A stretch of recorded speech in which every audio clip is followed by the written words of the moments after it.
con la clase del día de hoy. Hoy vamos a platicar un tema bien interesante que creo que la mayoría de ustedes en algún momento pudieron haber escuchado un tanto sobre el mismo. Ya nosotros vimos sobre los elementos del contrato, los elementos esenciales comunes, accidentales, naturales, especialísimos. Luego vimos cada uno de los elementos esenciales, la capacidad de consentimiento del objeto. Luego vimos los vicios del consentimiento, compañeros, cómo se podía afectar en determinado momento un contrato.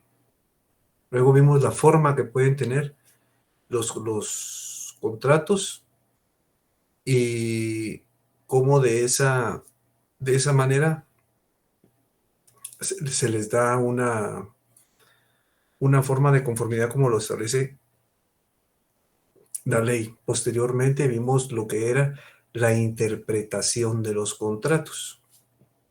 Entonces, el día de hoy, compañeros, vamos a abordar el tema de la ineficacia del negocio jurídico. Ya nosotros en algún momento habíamos establecido lo que era el negocio jurídico, ¿verdad? ¿Se recuerdan cuando vimos lo que era el hecho jurídico, el acto jurídico, el negocio jurídico, el negocio jurídico bilateral o negocio jurídico contractual o contrato? Y el día de hoy vamos a ver cuándo el negocio jurídico pues es ineficaz, es decir, tiene algunos problemas para nacer a la vida jurídica o simplemente no nace a la vida jurídica. Esta situación, tal y como lo vamos a desarrollar, está contenida dentro del Código Civil, buena parte. Pero es una figura que en determinado momento se generó la ineficacia en sí, que está conformada por varias figuras, pero el gran paraguas es la ineficacia. Esta se originó en Roma, ¿verdad? En Roma antigua, el derecho romano. Ahí surgió donde ya se tenía un negocio jurídico como nulo o anulable. Ya veremos nosotros cuáles son las diferencias. En la actualidad existen dos tipos de ineficacia, compañeros. O sea, dentro de la ineficacia del negocio jurídico contractual existen dos tipos de ineficacia. Está la ineficacia legal, que es la que está plenamente contemplada y con todas las circunstancias y situaciones contenidas dentro de la legislación. Esa es lo que se conoce como ineficacia legal. La ineficacia legal está conformada a su vez por tres figuras. La primera es la nulidad o nulidad absoluta. Luego tenemos la nulidad relativa o anulabilidad. Y por último tenemos la rescisión del contrato. Esas son las figuras contempladas dentro de la ineficacia del negocio jurídico contractual legal. Pero también existe otro tipo de ineficacia, compañeros. Tenemos la ineficacia voluntaria. La ineficacia del negocio jurídico contractual voluntaria. ¿Y qué es lo que contempla esto? Contempla situaciones que los mismos contratantes señalan para que el contrato no nazca a la vida jurídica o pierda en determinado momento su eficacia.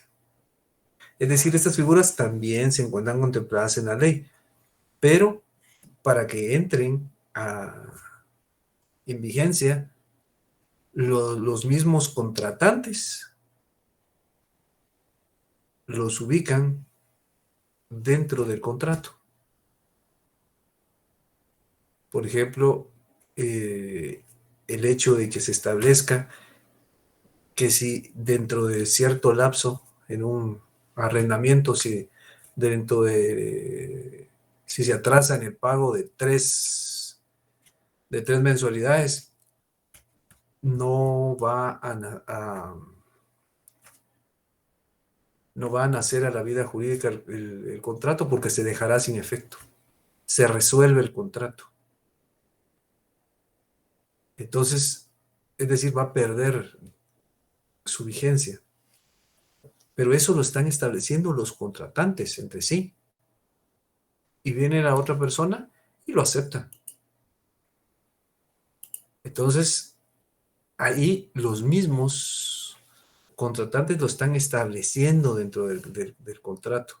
Están diciendo, bueno, si se suscita esta situación, entonces el contrato se va a resolver, es decir, va a quedar sin ningún tipo de efecto. Entonces, aquí hay dos figuras, compañeros, dentro de la ineficacia del negocio jurídico contractual voluntaria.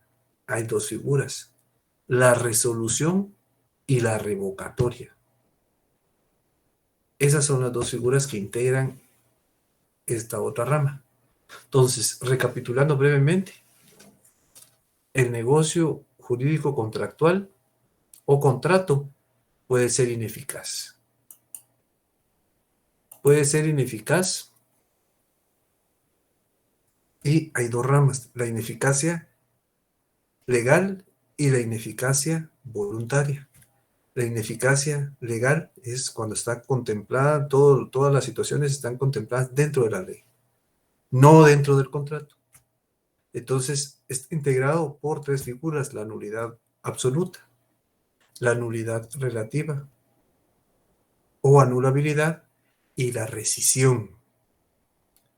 Luego tenemos la ineficacia voluntaria. La ineficacia voluntaria es cuando, por la voluntad de los propios contratantes, se establecen ciertas situaciones que van a dejar sin efecto el contrato. Aquí está integrado por dos figuras: la resolución y la revocatoria. Veamos ahora la siguiente diapositiva, compañeros.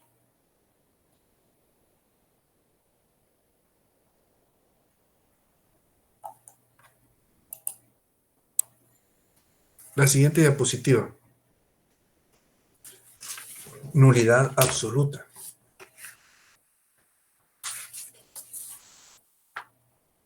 Veamos el artículo 1301 de nuestro Código Civil.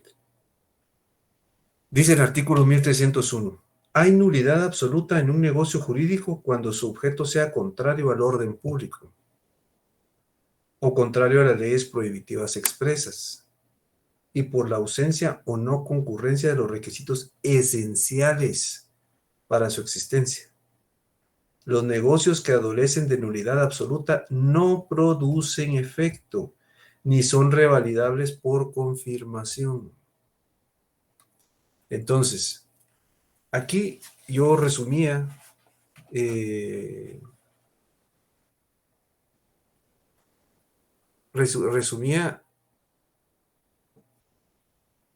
este artículo, ¿verdad? Cuando el objeto cuando el objeto del contrato sea contrario al orden público. Supongamos que se vende algún tipo de estupefacientes, ¿verdad? O narcóticos que estén prohibidos por la ley. Eso va en contra al orden público y también está contenido dentro de las leyes prohibitivas expresas.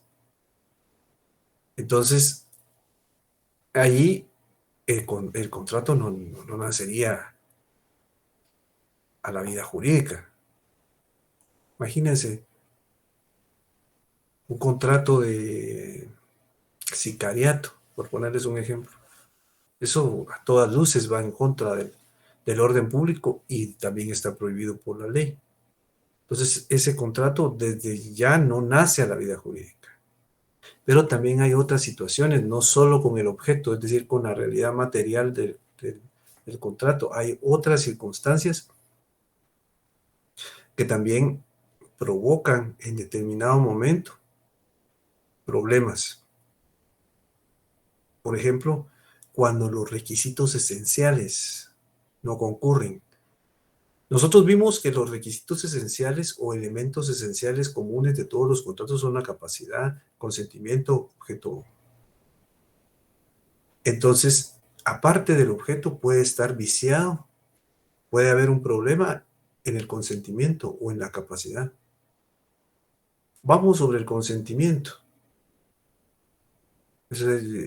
Cuando hay algo que está alterando el consentimiento de las personas que están compareciendo en el contrato. Mire que si usted no compra la casa, le va a pasar algo malo. O está amenazado. Eso, compañeros, eso afecta el consentimiento, no da su consentimiento como tal, está viciado. Entonces, ahí el contrato no nace a la vida jurídica, porque son elementos esenciales, compañeros. Son elementos esenciales en sí que afectan el contrato. Entonces, el contrato no nace a la vida jurídica, ni siquiera produce efectos. Esa es una característica esencial de lo que es la nulidad absoluta. No produce efectos ni son revalidables por confirmación. Esto quiere decir que si en algún momento hay algún impedimento para que el contrato nazca a la vida jurídica y en un futuro ese impedimento desaparece, los otorgantes pueden revalidar el contrato. Sí, estamos de acuerdo y el contrato sigue su marcha. Eso no se puede aquí. Aquí simplemente no nace el contrato. No hay ningún tipo de efecto. Veamos el artículo 1102. Dice, la nulidad puede ser declarada de oficio por el juez cuando resulte manifiesta. Puede ser también alegada por los que tengan interés o por el Ministerio Público. Entonces, aquí, ¿quiénes pueden en determinado momento solicitarla? Los contratantes, ¿verdad? Cualquier persona que tenga un interés, aunque no sea contratante, el Ministerio Público. En este caso, todavía estaba unido el Ministerio Público y la Procuraduría General de la Nación. El problema aquí, compañeros, es que eso no lo puede en determinado momento, aunque nosotros estemos dándonos cuenta de que hay elementos que en determinado momento generan o pueden generar algún tipo de problema, aunque nosotros vemos que eso está ocasionándose, no somos nosotros los contratantes los que vamos a declarar que un negocio jurídico es nulo. Eso tendrá que ser ante un juez. Tendrá que ser el juez el que diga, bueno, este contrato hay que declararlo nulo por tal y tal y tal situación. Esa es una de las particularidades que tiene esta figura. ¿Cuáles son los efectos que trae la nulidad absoluta? Primero, el contrato no surte ningún efecto, ninguno, ¿verdad?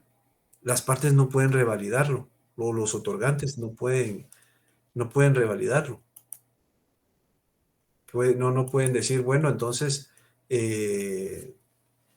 estamos conscientes de que el obstáculo que impedía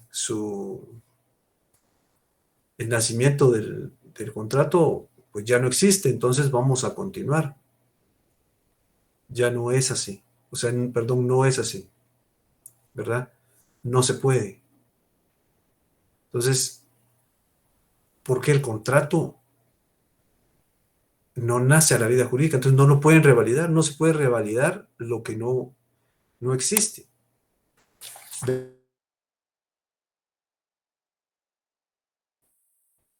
Dice el artículo 1308.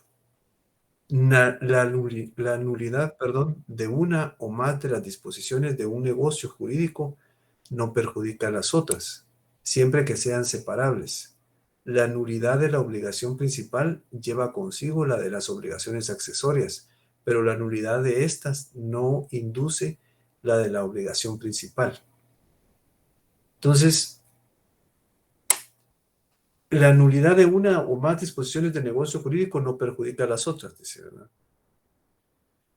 Y la nulidad de la obligación principal sí perjudica a las obligaciones accesorias. Les voy a poner un ejemplo para que esto quede más claro. Resulta que en determinado momento yo quiero un préstamo y voy a solicitar un préstamo al banco, que va a ser el acreedor. Entonces el banco me otorga el préstamo. Entonces poco después digo yo, bueno, no tengo el dinero suficiente para pagar lo que tengo que pagar en este lapso de tiempo. Entonces, ¿qué es lo que voy a hacer? Bueno, voy a solicitar que se me pague o que se me amplíe el plazo, perdón, para poder pagar. Entonces hay una ampliación de ese crédito, donde me dicen, mire, el plazo que usted tenía para pagar, que inicialmente eran de 12 meses, ahora va a ser de 24 meses. Pero después me doy cuenta que también la tasa de interés era muy alta, entonces empiezo a negociar con el banco y me dicen, va, está bien, ampliamos el crédito y resulta, se amplía el crédito y resulta que yo puedo en determinado momento pagar una tasa menor de interés. Entonces ahí ya estoy yo más tranquilo, pero está el crédito principal, donde me hicieron el préstamo inicialmente, y luego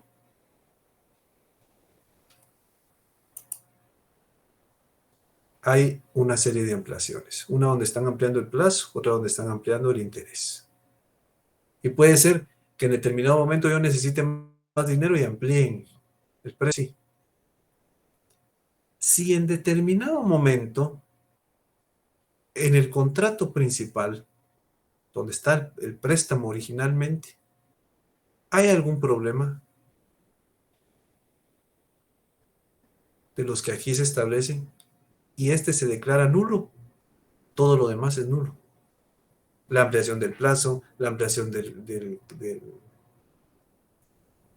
crédito en sí, la ampliación de todo, la ampliación del interés, todas esas ampliaciones que son contratos accesorios que se hicieron al préstamo inicial, también son declarados nulos. Pero si en determinado momento se declara nulo únicamente uno de los contratos accesorios, es decir, tal vez modificó el interés, se declaró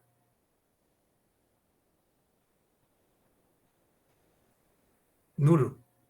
Eso no declara nulo el contrato principal, que eso es lo que dice este artículo. Y eso hay que tenerlo en consideración. La nulidad de la obligación principal lleva consigo la de las obligaciones accesorias, pero la nulidad de estas, es decir, de las accesorias, no induce la de la obligación principal. Eso es de tenerlo en consideración, compañeros, porque de alguna manera se puede presentar esa situación. Es usual que en algún momento tal vez uno de los contratos accesorios sí tenga problemas, pero la obligación principal subsiste. Ahora, si la obligación principal es la que tiene el problema, todo se cae, todo es afectado por la nulidad.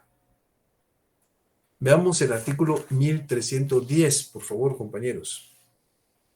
Dice el artículo 1310, la nulidad que se funde en vicios del consentimiento de las partes o de una de ellas solamente se podrá intentar por la parte cuyo consentimiento está viciado o por quien resultare directamente perjudicado. Nosotros vimos los vicios del consentimiento, el dolo, el error, la violencia. Entonces, quien se vea afectado por uno de esos vicios, entonces él es quien tiene que interponer la nulidad. Fíjense que a mí me estaban amenazando para que yo firmara el contrato y vendiera mi casa. Entonces yo tengo que interponer esa nulidad para que ese contrato no nazca a la vida jurídica. Quede sin efecto. Miren, están afectando mi consentimiento. El consentimiento es la autonomía de la voluntad, es la voluntad, ¿verdad? Esa voluntad que llega a un acuerdo con otra voluntad para alcanzar una meta, un objetivo en común. Eso es el consentimiento. Entonces, eso es algo muy sensible, algo que en determinado momento no puede ser afectado. Por eso la clasificación de estas figuras, ¿verdad? En los vicios del consentimiento. Entonces, si eso se suscita, el contrato no nace a la vida jurídica. Y el artículo 1311 establece: la nulidad procede con respecto a las obligaciones de los ausentes, de los menores y de los incapaces cuando no se ha observado las formalidades requeridas por la ley. Recordemos que son figuras bastante sensibles que generalmente están establecidas de una manera especial cuando se trata de menores, de incapaces, ¿verdad? Entonces, si no se establece para este tipo de comparecientes o de otorgantes o de personas que comparecen en un contrato, entonces si eso ocurre, el contrato es declarado nulo. Por ejemplo, aquí dice las formalidades requeridas por la ley o cuando los menores o incapaces actúan sin intervención de las personas que lo representan. En estos casos, la acción de nulidad por parte del menor incapaz o ausente corresponde a su representante legal o al Ministerio Público. Aquí ya no es el Ministerio Público, sino es la Procuraduría General de la Nación. Entonces, eso es interesante, ¿verdad, compañeros? ¿Cómo se puede suscitar esta figura? ¿Cómo puede quedar sin efecto un contrato que tenga este tipo de situaciones? Veamos.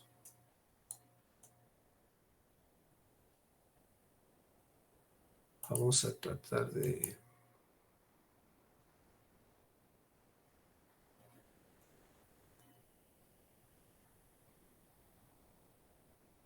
La siguiente diapositiva. ¿Pueden visualizar la diapositiva, compañeros? Sí, licenciado. Sí, Lick. Muy bien. Ili, Entonces, muchas gracias, compañeros. Entonces, la nulidad absoluta se hace valer ante un juez, como les decía. Eso no lo puede declarar una persona. Ah, miren, sí, es muy evidente, pero entonces declaremos nulo el contrato. No, eso tiene que ser a través de un órgano jurisdiccional, a través de un juez. El juez tiene que dejar sin efecto el contrato, declararlo nulo. Un contrato es algo muy especial, compañeros. Recordemos la figura que mencionamos en la clase anterior, pacta sunt servanda, lo que se establece entre el pacto obliga, lo que se establece entre las partes es ley. Entonces, eso provoca que el contrato sea algo muy, muy especial, algo que debe de ser un juez quien lo declare nulo, quien lo deje sin efecto. ¿Cuáles son los efectos que se suscitan cuando se declara la nulidad? El primero de ellos es que las cosas deben volver al estado inicial, al estado que guardaban, ¿verdad? Si las cosas se han deteriorado, pues bueno, eso tendrá que ser de conformidad con la naturaleza que tiene cada uno de los, una naturaleza que tiene cada una de las cosas, ¿verdad? Pero de lo contrario, las cosas tienen que regresar a como eran en un inicio. Segundo, si hay deterioros que son imputables a una de las partes o mejoras, quien se va a beneficiar con ellas, las tiene que pagar. Y el que salió perjudicado con los deterioros, tiene que cobrarlos. Eso es si en determinado momento el contrato se ha echado a andar y luego se declara nulo, ¿verdad? O, es decir, ha iniciado el procedimiento para autorizar el contrato, pero el contrato como era nulo, no nació a la vida jurídica, pero sí produjo esto, produjo deterioros que pueden ser declarados a alguna de las partes, ¿verdad? Entonces ahí hay que ver quién se beneficia, quién es el que sale perjudicado. Eso hay que tenerlo en consideración. Y por último, en relación al tiempo en que deben efectuarse las devoluciones, si en determinado momento hay un traslado de un objeto, de un bien, y el contrato no nace a la vida jurídica, pues entonces hay un plazo, ¿verdad?, para la devolución de las cosas. El primero es el plazo voluntario, ¿verdad?, que se había establecido, que no nació la vida jurídica, pero también las partes pueden decir, bueno, entonces devolvemos esta casa que se estaba vendiendo, pero que realmente el contrato fue declarado nulo, ¿verdad? El plazo legal, que lo que establezca la ley, o el plazo judicial, que es el que establece el juez. Les pongo un ejemplo para que esto quede un poquito más claro. Resulta que voy a comprar una casa y pago la casa, pero la casa no me la entregan. ¿Por qué? Porque el que la estaba vendiendo no era el dueño, no era el propietario. Entonces, yo voy y denuncio esta situación. Voy y digo, bueno, mire, fíjese que aquí pasó tal y tal cosa. Entonces viene el juez y lo declara nulo. Entonces ese dinero me lo tienen que devolver. Entonces puede ser que las partes lleguen a un acuerdo, que diga, bueno, se lo voy a devolver en tantos meses. O, si no es así, bueno, se establecerá de conformidad con lo que establece la ley. O el mismo juez dice, bueno, entonces el dinero, por favor, se devuelve en un plazo no mayor a tanto. Eso es cuando ha habido traslado ya de bienes o alguna situación así. Y el contrato no nace en la vida jurídica. Veamos la siguiente diapositiva, compañeros.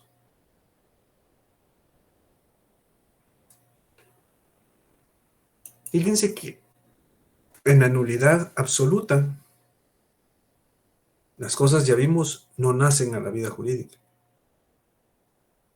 ¿verdad? Ahí no hay efectos. Pero aquí, en la nulidad relativa o anulabilidad, sí. El contrato sí nace a la vida jurídica.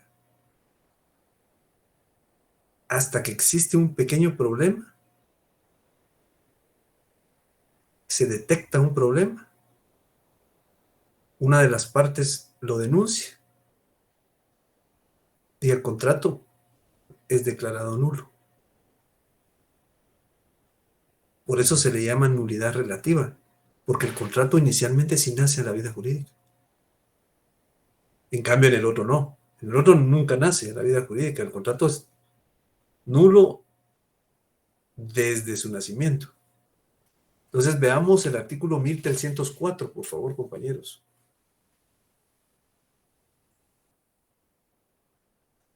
Dice, los negocios que adolecen de nulidad relativa pueden revalidarse, confirmándolos expresamente o dando cumplimiento a la obligación, a sabiendas del vicio que los hace anulables. Puede ser que en determinado momento exista algo que pueda provocar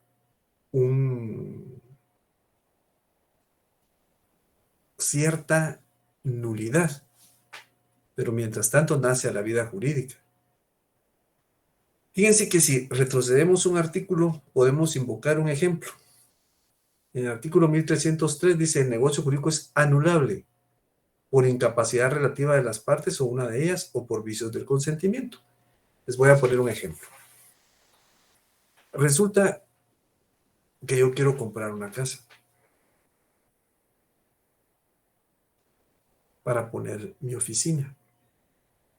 Digamos realmente que sea un local, una oficina.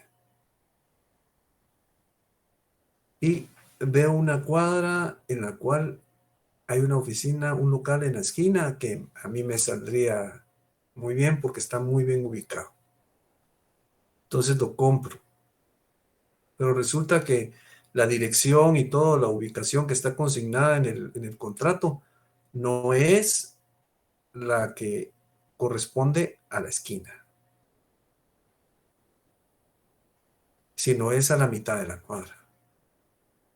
Y cuando yo voy a verla, me doy cuenta que hubo un error. Digo yo, bueno, me equivoqué. Entonces, si hubo un error, hay un vicio. ¿Pero qué puedo hacer ahí? Puedo decir, bueno, entonces declaremos nulo el contrato, porque realmente me habían primero mostrado la que estaba en la esquina y luego consignan la dirección de la que está al centro de la cuadra. Pero en eso yo me doy cuenta que el local comercial es incluso más grande. Y me parece bien. Entonces llegamos a un acuerdo con la otra parte y revalidamos el contrato a pesar de que existe un vicio. El error es un vicio del consentimiento, ¿verdad? Entonces, revalidamos y el negocio nace en la vida jurídica. Continúa, porque había nacido a la vida jurídica, pero no con lo que yo quería, es decir, nació a la vida jurídica con un error. Pero a mí la verdad es que no me afecta tanto, entonces revalido el contrato y continúa. Esa es la gran diferencia que existe con la nulidad absoluta. ¿Se recuerdan que con la nulidad absoluta ahí no hay revalidación, tal y como lo dice el artículo 1301, segundo párrafo?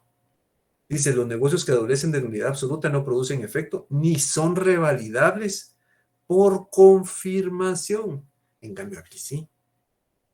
Aquí sí pueden ser revalidables.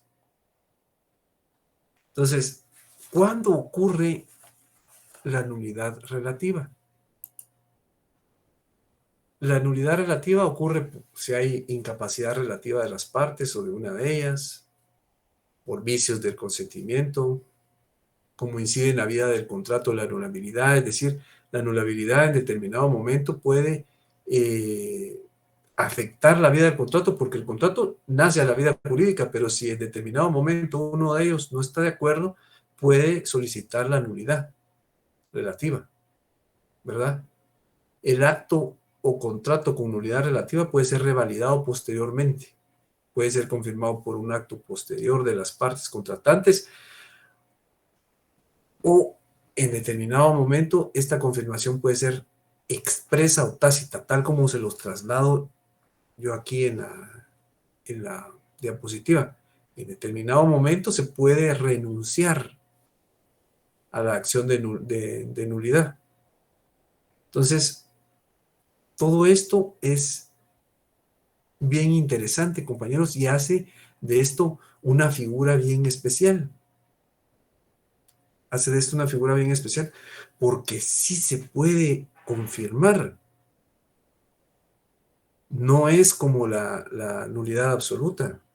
Aquí hay una situación bien interesante porque el contrato sí nace a la vida jurídica. Aún a sabiendas de que tiene algún problema. Pero el problema no es tan fuerte que deje sin efecto el contrato, a menos que las mismas partes soliciten que así sea. ¿Quiénes pueden solicitar la anulabilidad o nulidad relativa? Primero los contratantes, ¿verdad? Luego un tercero que salga directamente perjudicado, ¿verdad? Que esté perjudicado por esta situación.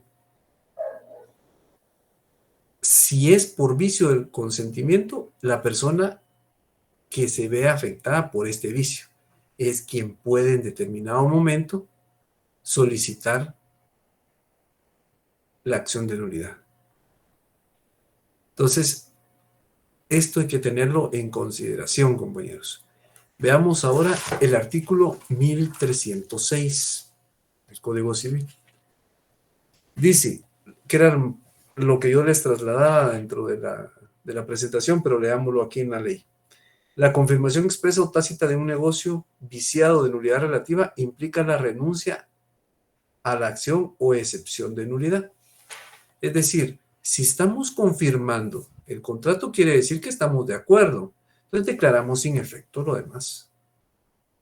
Decimos, bueno, entonces yo no voy a, si yo estoy confirmando el contrato, no voy a después a decir, bueno, entonces continuemos con la acción de nulidad. No, renuncio a la acción de nulidad. Porque estoy confirmando el contrato, estoy de acuerdo. ¿Verdad? Y el artículo 1309 dice, el negocio que adolece de nulidad relativa surte todos sus efectos mientras en sentencia firme no se declare dicha nulidad. Caso contrario a la nulidad absoluta, ahí no ningún efecto. En cambio aquí sí. Este es como una mezcla. Entonces hay que tenerlo en consideración porque aquí sí el negocio lo que lo está afectando no es lo suficientemente fuerte como para dejarlo totalmente sin efecto. Entonces, eso es algo bien interesante de esta figura, que es de tenerlo en consideración.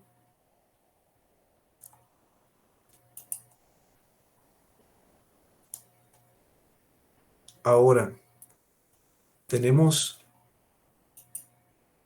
la rescisión del contrato, compañeros. La rescisión del contrato, solo les voy a exponer aquí la definición y los requisitos y todo lo demás lo veremos ya en la siguiente clase. La rescisión es cuando se deja un contrato sin efecto a través de un nuevo contrato que rescinde o deja sin efecto el anterior. Entonces, esto está totalmente contenido dentro de nuestra ley y en determinado momento deja sin efecto. Esta es una figura muy utilizada, que en determinado momento, bueno, hubo algún error en el contrato, hubo algún problema en la contratación, dejémoslo sin efecto. Media vez se cumple con el plazo. A ver, la compañera Anay Azucena levantó la mano. Sí, Lick, disculpe, una consulta nada más que me viene a la mente. ¿Esto solo es para documentos privados, también para documentos públicos? No, esto es para todo. Esto Para todo realmente, en general. para todo en general, Ok, para los contratos en sí, ok, gracias, Lick. a la orden. Bueno, compañeros, entonces, como les decía, aquí la la rescisión deja sin efecto a un contrato anterior, ¿verdad? Por medio de otro contrato. Eso es lo interesante. Son formas bien, bien especiales, ¿verdad? La nulidad absoluta deja sin efecto todo. O sea, ahí ni siquiera nace a la vida jurídica. En el otro sí nace a la vida jurídica, pero tiene que haber la revalidación o confirmación. Y por último, está la rescisión, cuando a través de un contrato futuro se deja sin efecto un contrato que se ha celebrado válidamente. ¿Tienen alguna duda, compañeros? ¿Alguna observación? ¿Alguna inquietud? Porque esta figura la dejaríamos para la siguiente clase junto con las otras dos, con la revocatoria y la resolución, que son parte de la ineficacia voluntaria. ¿Alguna duda, compañeros? ¿Alguna inquietud? ¿Alguna De mi observación? parte, bien, Todo gracias. bien, licenciado, gracias, muy amable. Muy bien, compañeros. Entonces, hasta aquí dejaría yo la clase del día de hoy. La clase se va a subir a Classroom en estos días.